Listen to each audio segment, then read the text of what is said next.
Vous êtes une femme et vous avez postulé dans la tech.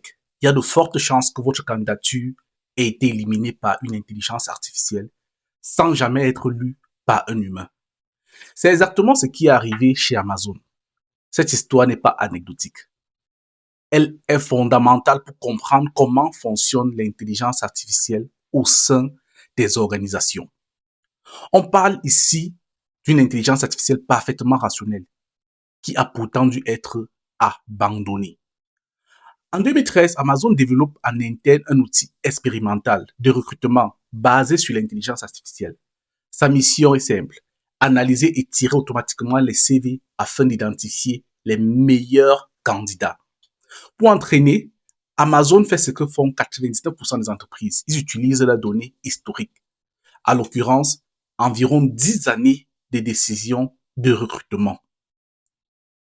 Le problème, sur cette période, les profils recrutés étaient massivement masculins, notamment dans les rôles techniques et d'ingénierie. En 2015, les équipes se rendent compte que l'outil est devenu systématiquement sexiste.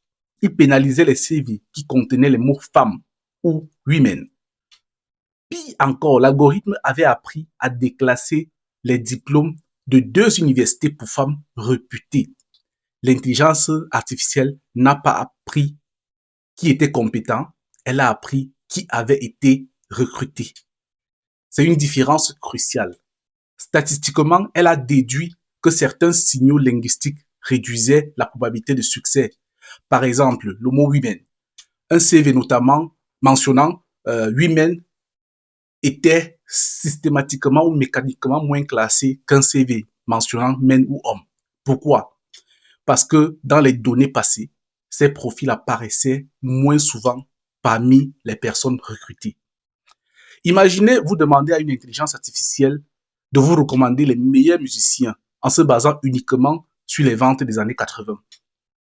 Elle vous recommandera probablement beaucoup de Makossa.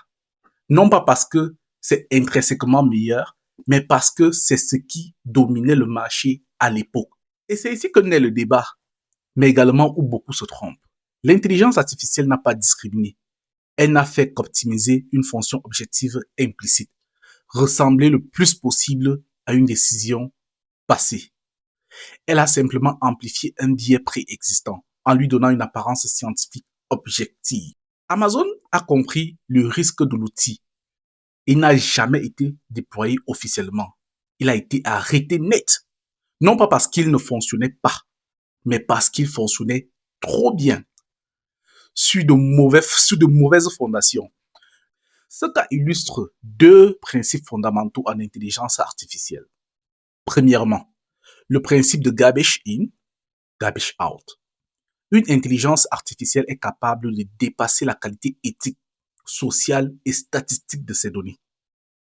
Deuxièmement, le phénomène de chambre d'écho algorithmique. Le passé nourrit l'intelligence artificielle. L'intelligence artificielle influence les décisions et les décisions figent le passé. L'intelligence artificielle n'est ni neutre, ni intelligente au sens humain du terme. Elle est cohérente, impeccablement cohérente. Sans audit des données, sans diversité dans les jeux d'entraînement, sans gouvernance, vous n'automatisez pas la performance, vous automatisez vos angles morts. Avant d'intégrer l'intelligence artificielle dans une organisation, elle doit se poser une question simple, mais inconfortable. Suis-je prêt à confronter mon passé avant d'automatiser? À la semaine prochaine.